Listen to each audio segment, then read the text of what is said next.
ವಕೀಲರು ಮತ್ತು ಕಕ್ಷಿದಾರರ ಬಾಂಧವ್ಯದಿಂದ ಮೊಕದ್ದಮೆ ಎಂಬ ರಥ ಎಳೆಯಲು ಸಾಧ್ಯವೆಂದು ಹಿರಿಯ ವಕೀಲ ಶ್ರೀ ಬಸವಯ್ಯ ಅಭಿಪ್ರಾಯಪಟ್ಟರು. ಅವರು ನಾಗಮಂಗಲದ ವಕೀಲರ ಸಂಘ ಏರ್ಪಡಿಸಿದ್ದ ವಕೀಲರ ದಿನಾಚರಣೆಯಲ್ಲಿ ಮಾತನಾಡುತ್ತಿದ್ದರು. ನಿರಂತರ ಶ್ರಮದಿಂದ ಮತ್ತು ಪ್ರಾವೀಣ್ಯತೆ ಕಲಿಯಬೇಕೆಂಬ ತುಡಿತವಿದ್ದಾಗ ಮಾತ್ರ ಕಕ್ಷಿದಾರರನ್ನು ತಮ್ಮತ್ರ ಸೆಳೆಯಲು ಸಾಧ್ಯ. ಸಾರ್ವಜನಿಕರಲ್ಲಿ ವಕೀಲರ ಮೇಲೆ ಅಪಾರವಾದ ಗೌರವವಿದೆ. ಕೇವಲ ಹಣದ ಹಿಂದೆ ಹೋದಾಗ ಯಾವ ಪ್ರಾಮುಖ್ಯತೆಯೂ ದೊರಕುವುದಿಲ್ಲ. ತ್ವರಿತಗತಿಯಲ್ಲಿ ಮೊಕದ್ದಮೆಯನ್ನು ಮುಗಿಸಿದಾಗ ಮಾತ್ರ ಜನರಿಂದ ಹೆಚ್ಚು ಆಕರ್ಷಿತರಾಗುತ್ತೀರಿ. ಆಗ ನಿಮ್ಮ ವೃತ್ತಿಗೆ ಗೌರವವೂ ದೊರಕುತ್ತದೆ. ಇದರ ಜೊತೆಗೆ ವಕೀಲರು ಒಂದು ಹವ್ಯಾಸವನ್ನು ಬೆಳೆಸಿಕೊಳ್ಳಬೇಕು. ಇತಿಹಾಸ ಪುರಾಣಗಳ ಅರಿವಿದ್ದಾಗ ಯಾವುದೇ ಮೊಕದ್ದಮೆಯನ್ನು ಕೈಗೆತ್ತಿಕೊಂಡಾಗ ಇವೆಲ್ಲವೂ ನೆರವಿಗೆ ಬರುತ್ತದೆ. ಹಲವಾರು ಉದಾಹರಣೆಗಳ ಮೂಲಕ ವಿವರಿಸಿದರು.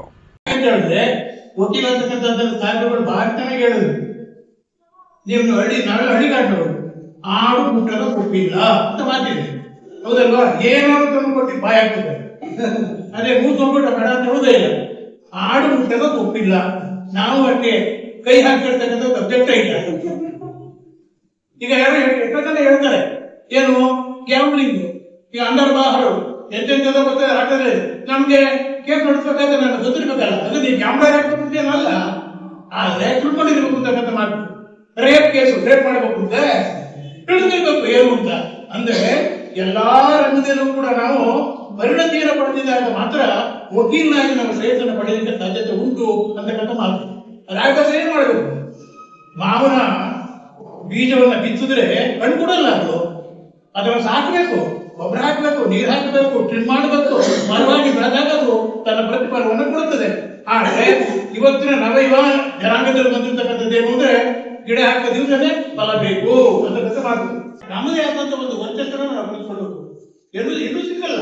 ಅದನ್ನ ನಾವು ಬಳಸಬೇಕು, ಬೆಳೆಸಬೇಕು, ಅದರಂತೆ ಬಳಕೆ ಮಾಡಬೇಕು ಅಂತಕ್ಕಂಥದ್ದು. ಆ ಒಂದು ದೃಷ್ಟಿಯಿಂದ ಮೊಟ್ಟ ಮೊದಲು ನನ್ನ ಪ್ರಾರ್ಥನೆ, ಈ ಯುವ ಜನಾಂಗ ಮತ್ತು ವಕೀಲರ ರುಚಿಯಲ್ಲಿ ನಾವು ಶ್ರೇಷ್ಠ ಆಗ್ಬೇಕಾದ್ರೆ ಭಾಷೆಯ ಮೇಲೆ ಪ್ರಭುತ್ವವನ್ನು ಸಾಧಿಸಬೇಕು. ಒಂದು ಸಣ್ಣ ಅಪ್ಲಿಕೇಶನ್ ಹಾಕ್ಬೇಕಾದ್ರೆ, ಒಂದು ಎಂಟರ್ಸಿ ಕೇಸ್ ಹಾಕ್ಬೇಕಾದ್ರೆ ಅಲ್ಲಿಂದ ಬರ್ತಿದ್ರು. ಇವತ್ತು ಮನೆಯ ಭಾಗದಲ್ಲಿ ನ್ಯಾಯಾಲಯ ಇದೆ, ಜಸ್ಟಿಸ್ ಶೆಟ್ಟಿ ಡೋರ್ ಅಂತ. ಹೋಗಿ ಇನ್ನೂ ಕಾಲ ಬರುತ್ತೆ, ಮನೆಯ ಭಾಗ ತಟ್ಟಿ ಏನಾದ್ರು ಪ್ರಾಬ್ಲಮ್ ಇದೆ ಅದಕ್ಕೆ ಕಾಲನು ಬರಬಹುದು.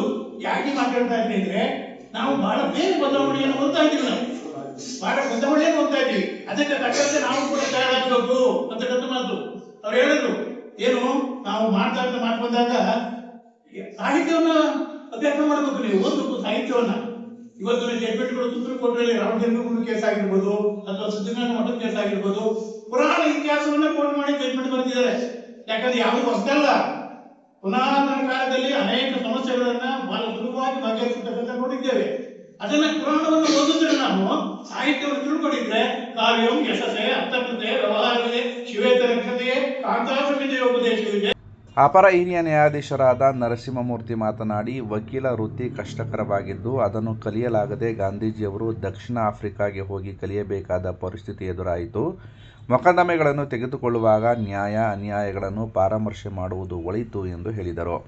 ಏನ್ ಮಾಡ್ತಾರೆ, ಆಚೆ ಬೇಕಾದ್ರೆ ಕೋರ್ಟ್ ಎಷ್ಟು ಬೇಕೋ ಮಾತಾಡ್ತಾರೆ, ಕೋರ್ಟ್ ಒಳಗೆ ಬಂದ್ರೆ ಬಾಯಿ ಬಿಕ್ಕಲ್ಲ.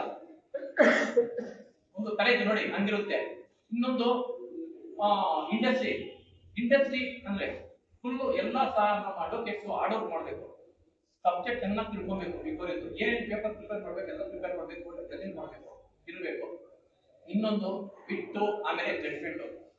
ಇನ್ನೊಂದು ಏನಂದ್ರೆ ನೋಡಿ, ಕೆಲವರಿಗೆ ಫುಲ್ ಇಂಟೆಲಿಜೆಂಟ್ ಅಂತಾರೆ, ಆದ್ರೆ ಅಲ್ಲಿ ತೋರ್ಸ್ಕೊಳಕ್ಕಾಗಲ್ಲ ಪಾಪ. ಒಂದು ಸ್ಟೇಜ್ ಬೇರೆ ಇರುತ್ತೆ, ಕೋರ್ಟ್ ಮುಂದೆ ಬಂದ್ರೆ ರೆಪ್ರೆಸೆಂಟ್ ಮಾಡೋಕ್ಕೂ ಆಗಲ್ಲ ಪಾಪ ಕೆಲವರು. ಆದ್ರೆ ಅವ್ರೆಲ್ಲ ಮಾಡ್ತಿರ್ತಾರೆ, ಡ್ರಾಫ್ಟಿಂಗ್ ತುಂಬಾ ಚೆನ್ನಾಗಿ ಮಾಡ್ತಾರೆ, ಅದು ಇದೆಲ್ಲ ನೋಡ್ಕೊಬೇಕಾಗುತ್ತೆ. ಮತ್ತೆ ಇನ್ನೊಂದು ಜಡ್ಜ್ಮೆಂಟ್, ಇದು ಫಸ್ಟ್ ಆಫ್ ಆಲ್ ಅಡ್ವೊಕೇಟ್ ಹತ್ರ ಒಂದು ಕೇಸ್ ಇಟ್ಕೊಂಡ್ರೆ ಇದು ಸರಿನೋ ಅಲ್ಲ ನಾವು ಗೊತ್ತಿರ್ಬೇಕು, ಅದು ಗುಡ್ ಆರ್ ಬ್ಯಾಡ್ ಅದು ಫಸ್ಟ್ ಇಟ್ಕೋಬೇಕು. ಮತ್ತು ಫೆಲೋಶಿಪ್, ನಮ್ಮಲ್ಲಿ ಏನಾಗುತ್ತೆ, ಫೆಲೋಶಿಪ್ ಫಸ್ಟ್ ಪರೀಕ್ಷೆಯಲ್ಲಿ ಏನಾಗುತ್ತೆ, ಇಲ್ಲಿ ಪರ್ಸನಲ್ ತಗೊಂತಾರೆ. ಕೆಲವು ಕೋರ್ಟ್ ಇಂದ ಆಚಾರ್ಯ ಮುಗಿಸಬೇಕು. ಅಡ್ವೊಕೇಟ್ ಸೈಂಟಿಫಿಕ್ ಡಿಫೆಂಟ್ ಅಂದ್ರೆ ಇಲ್ಲಿ ಕೋರ್ಟ್ ಅಲ್ಲಿ ಕಿತ್ತಾಡ್ತಾರೆ, ರೆಫರ್ ಮಾಡ್ತಾರೆ, ಆರ್ಗ್ಯುಮೆಂಟ್ಸ್ ಮಾಡ್ತಾರೆ. ಅದೇ ಆಚೆ ಪರ್ಸನಲ್ ತಗೊಂತಾರೆ. ಇವ್ರು ಕಂಡ್ರೆ ಅವ್ರಾಗಲ್ಲ, ಅವ್ರು ಕಂಡ್ರೆ ಇರ್ಬಾರ, ಅದೇ ಇಲ್ಲೇ ಬಂದು ನಮ್ಮ ಅಡ್ವೊಕೇಟ್ಸ್. ಅದಕ್ಕೆ ಏನ್ ಮಾಡಿದ್ರು, ಅಡ್ವೊಕೇಟ್ಸ್ ಆಕ್ಟ್ ಅಲ್ಲಿ ಅದಕ್ಕೆ ಏನ್ ಮಾಡೋದು, ಫಸ್ಟ್ ಅಲ್ಲಿ ಮಾಡಿದ್ರು ಅಡ್ವೊಕೇಟ್ ಅಂತ ಏನೊಂದು ಡಿಪೆಂಡ್, ಯಾರ್ಯಾರು ಪ್ರಾಕ್ಟೀಸ್ ಮಾಡ್ತಾರೋ ಅವ್ರನ್ನ ಅಡ್ವೊಕೇಟ್ ಅಂದ್ರು. ಅದು ಕ್ವಾಲಿಫಿಕೇಶನ್ ಬೇಕಲ್ಲ, ಎಜುಕೇಶನ್ ಬೇಕಲ್ವಾ. ಅದೇ ಅಡ್ವೊಕೇಟ್ ಆಕ್ಟ್ 1960 ಅಲ್ಲಿ ಯಾವ್ದೋ ಇವತ್ತು LLB 5 years ಇರ್ಬೋದು, 3 years ಇರ್ಬೋದು, 3 years ಇರ್ಬೋದ್ರೆ ಮತ್ತೆ ಅಲ್ಲಿ ಇಟ್ಟಿದ್ದಾರೆ, duty towards court, duty towards client, duty towards colleagues. ಇವತ್ತು ಏನಾಗ್ತದೆ ನೋಡಿ, ಇವತ್ತು ಈ ಮ್ಯಾಕ್ಸಿಮಮ್ ಕೋರ್ಟ್ ಅಲ್ಲಿ ಕೆಲವು ಇವ್ರು ನೋಡಿ ಎಲ್ಲರೂ ಅಂತ ಹೇಳ್ತಾರೆ, ಎಲ್ಲ ಕಡೆ ಎಲ್ಲರೂ ಇಲ್ಲ. ಪ್ಯಾಂಟ್ ಫೋನ್ ಅಂತಾರೆ. ಎಲ್ಲಿ ಆಗಿ ನಾವು ಆಚೆ ಹೋಗ್ಬೇಕಂದ್ರೆ ಪ್ಯಾಂಟ್ ತೆಗಿಬೇಕು. ಗಾಡಿ ಹೋಗ್ತಾರಲ್ಲ ಪ್ಯಾಂಟ್ ಕಟ್ಕೊಂಡು ಹೋಗಿಲ್ಲ, ಪ್ಯಾಂಟ್ ತೆಗಿಬೇಕು. ಅಡ್ವೊಕೇಟ್ ಆಕ್ಟ್ ಇದೆ, ಪ್ಯಾಂಟ್ ತೆಗಿಬೇಕು ಅಂತ ಪ್ಯಾಂಟ್ ಹಾಕೊಂಡು ಹೋಗಿಲ್ಲ. ಈಗ ನೋಡಿ, ಇದೇ ಸಮಯದಲ್ಲಿ 25 ವರ್ಷ ವಕೀಲಿ ವೃತ್ತಿ ಪೂರೈಸಿದ ಹಿರಿಯ ವಕೀಲರಾದ ಶಿವಲಿಂಗಯ್ಯ, ಶಿವಣ್ಣ, ಸಮೀನ್ ತಾಜ್ ಮತ್ತು ಉಮೇಶ್ ರವರನ್ನು ಅಭಿನಂದಿಸಲಾಯಿತು.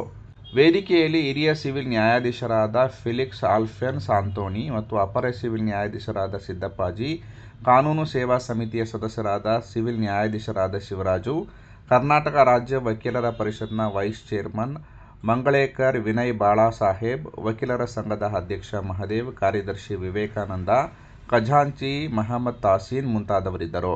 ಕರ್ನಾಟಕ ರಾಜ್ಯ ವಕೀಲರ ಪರಿಷತ್ನ ಹಾಲಿ ಚೇರ್ಮನ್, ಎನ್ರೋಲ್ ಕಮಿಟಿಯ ಶ್ರೀ ವಿಶಾಲ್ ರಘು ಕಾರ್ಯಕ್ರಮ ಉದ್ಘಾಟಿಸಿದರು.